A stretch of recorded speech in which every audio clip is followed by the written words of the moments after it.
Hey, so hardworking, yeah? Yeah, no choice, the GST is gonna increase soon, so I have to work more and then save even more. Hey, you don't know, man? The government delayed the GST increase, ma. Really? Tell me more about it. Here are the changes made to the different taxes in Singapore's Budget 2022. As we all know, there has been talk about increasing the GST in Singapore. But great news! It will be delayed to 2023 and be done in 2 steps to reduce its impact. It will increase to 8% from 1st January 2023 and to 9% from 1st January 2024.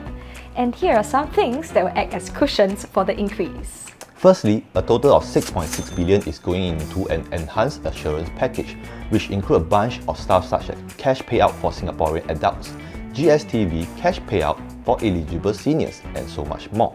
Imagine that you are going to buy cai peng for lunch, but because of the decrease in Sing Chun chickens, eggs are more expensive, and the auntie charged you a higher price for a meal to recover her cost. However, she also gave you a voucher that you can use the next time you come to her store.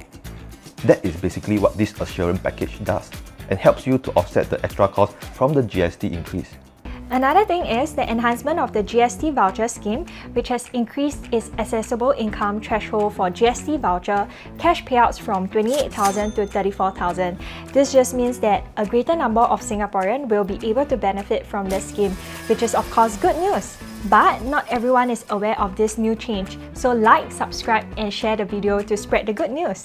GST will also be absorbed from public healthcare and education, as well as additional charges payable on service and conservancy charges. Well, that was all the good stuff. Unfortunately, there will be a general increase in tax rate on your personal income from 2023 onwards, and you can see the rates over here.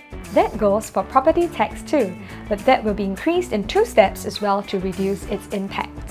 For non-owner occupied residential properties, the marginal tax rates will increase from a range of 10 to 20% to a range of 12 to 36%.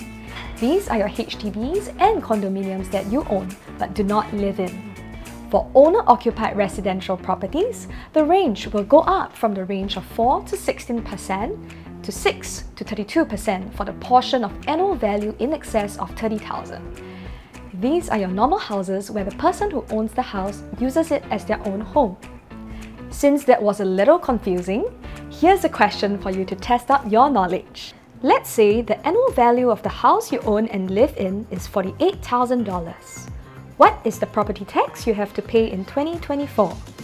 The answer is $2,280. According to this table here, the first 30,000 will be taxed accordingly and come up to a total of $880. You have an excess amount of 18,000, of which 10,000 will be taxed at the new rate of 6% and the remaining 8,000 at a rate of 10%. Hence, the total property tax to be paid is $2,280. And lastly, there will be some changes to the ARF as well. Speaking ARF, I only know ARTs, yeah? You think you're very funny, huh?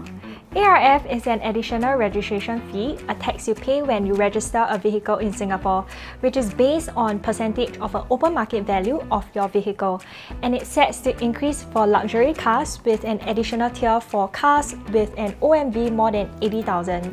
Wow, very confusing leh. What if my car is 90k OMV? In that case, you'll be taxed 138,000 excluding vehicle emission scheme rebates. Since there's an excess of 10k, it will be taxed at the new rate of 220%, coming up to 22,000. The first 80,000 will be taxed accordingly to the following table and adds up to 116,000, giving you a total of 138,000. So complicated, sia. It really is. But don't worry, there are calculators online to help you if you are having trouble with the numbers. Wow, there are so many things happening this year. Yeah, and that's not even counting other things like CPF and SkillsFuture. Still have? Stay tuned for part 2 to find out more.